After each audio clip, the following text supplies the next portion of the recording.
Welcome to Thoughts Can Change Your Life with me, Rev Lee. Every day we come together to ask questions. I made a bold statement today. I said suffering is optional. And I know that's going to probably rub some of you the wrong way.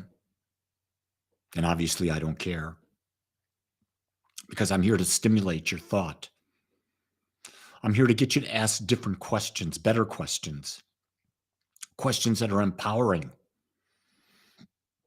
You see the potential for future suffering or the experience of past suffering is no reason to suffer now. You get that? Your past suffering, whatever you may be experienced, there's no reason that you have to have that suffering now. And the potential, the possibility of suffering in the future, there's no reason that you have to have that. Carly says suffering is habitual. Well, yeah, in a lot of ways it is. It's because we've been brought to think a certain way. We've actually been brought up to think about suffering, worrying about the past, worrying about the future. That's where all depression and anxiety come from. But yet we don't think about that. And a lot of times people want to keep going back to the old event, reanalyzing it. Well, the more you reanalyze something, what do? You bring in more suffering because you're going deeper into the suffering. I look at it this way: accept what happened to you. Just accept it. Good, bad, indifferent. Accept it. Let it go. If you want to really go deeper, okay, something bad happened to you, then write for me 20, 30 reasons what good came out of that. And there will be good that came out of it. You just may not be thinking about it. And when you do that, you balance it. You balance the event. And when you balance the event, you no longer suffer. Suffering only happens when you have a one-sided view of life.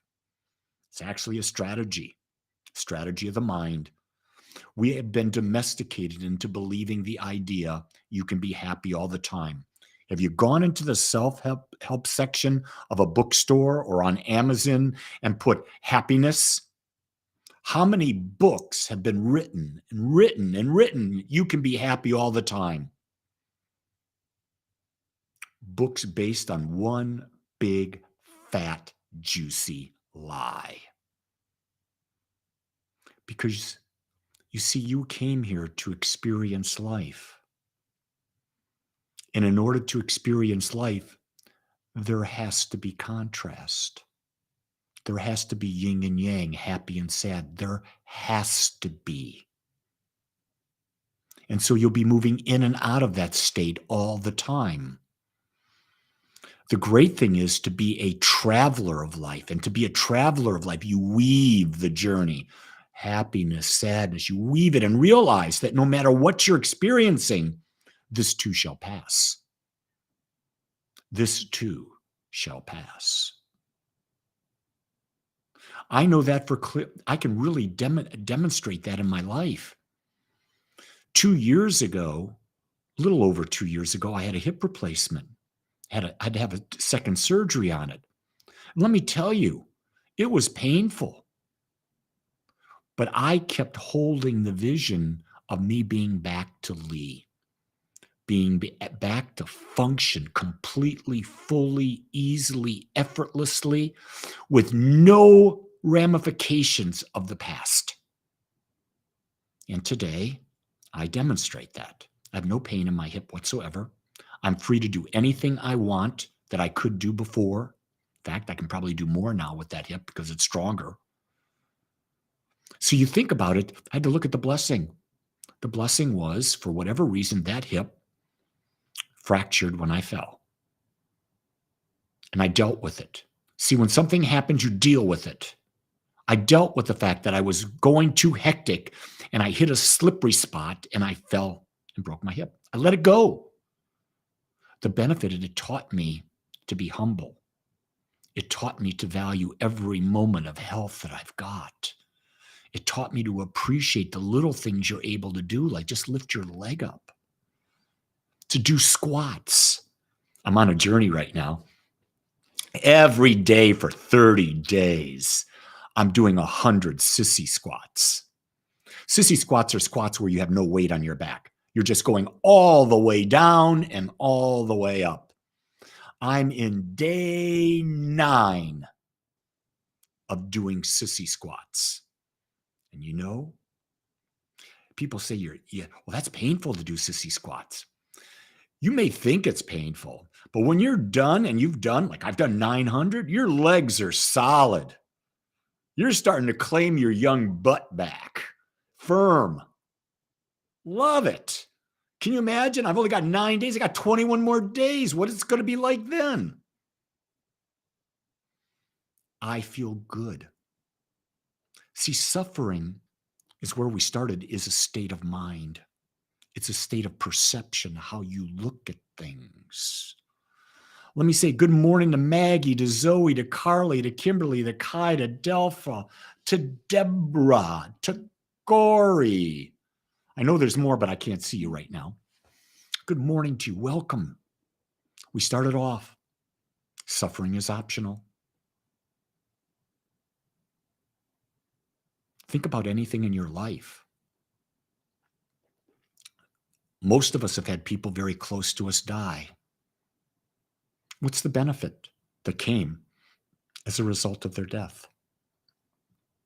There is.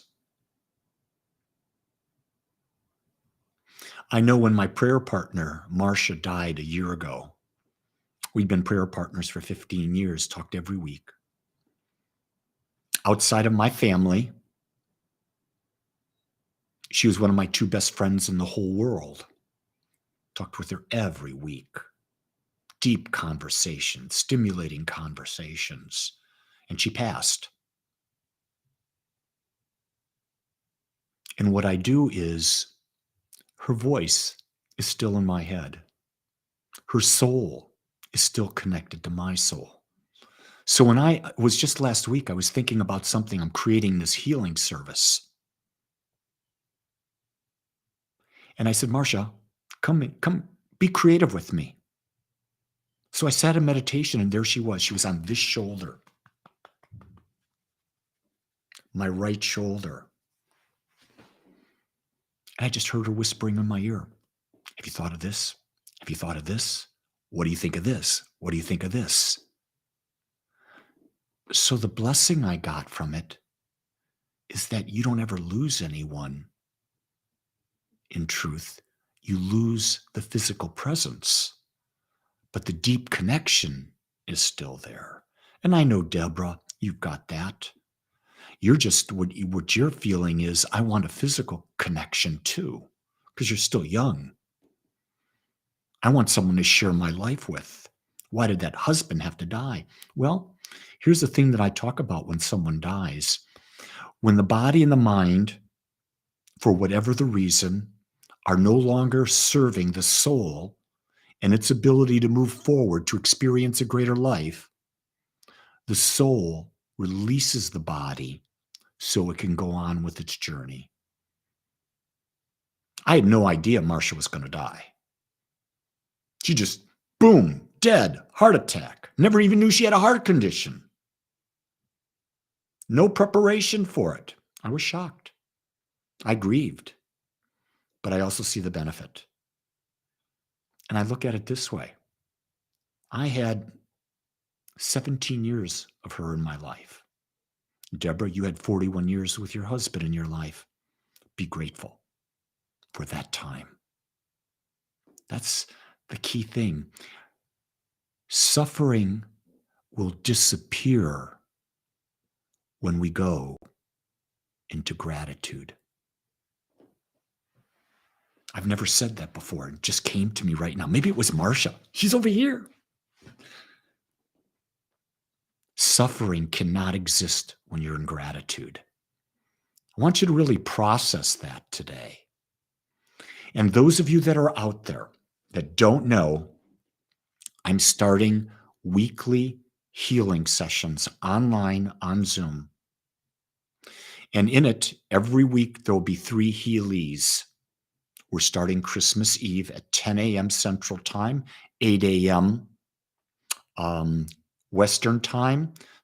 That would be 11 a.m. Eastern Time. Those of you in Europe, you can find a way to join too, because it's still during the day. And what we're going to do is I'm going to walk you through a meditation, get into allness together, and we're going to bring healing energy to these individuals. I've already got the sessions booked for the 24th, the 31st, the 7th, and I'm almost done booked. I need one more person for healing, and I'm booked through the 14th. There's a lot of people out there looking to heal. But here's the key thing. I want you to join me to be a healer. Let me help you find your healing presence, because as you're healing others, guess what, gang? You're healing yourself. So if you want to be a part of that, go to agapespiritualcenter.com, go to the calendar, and you'll get the Zoom link there. Or you'll find the event posted on my Agape Spiritual Center Facebook page. I want you to be a part of this because I believe that we can change lives.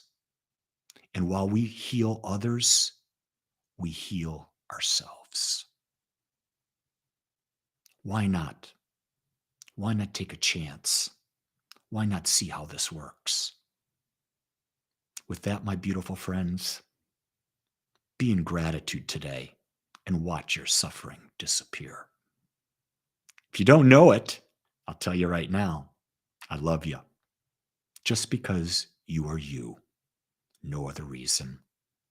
Have a great day, everyone. Aloha.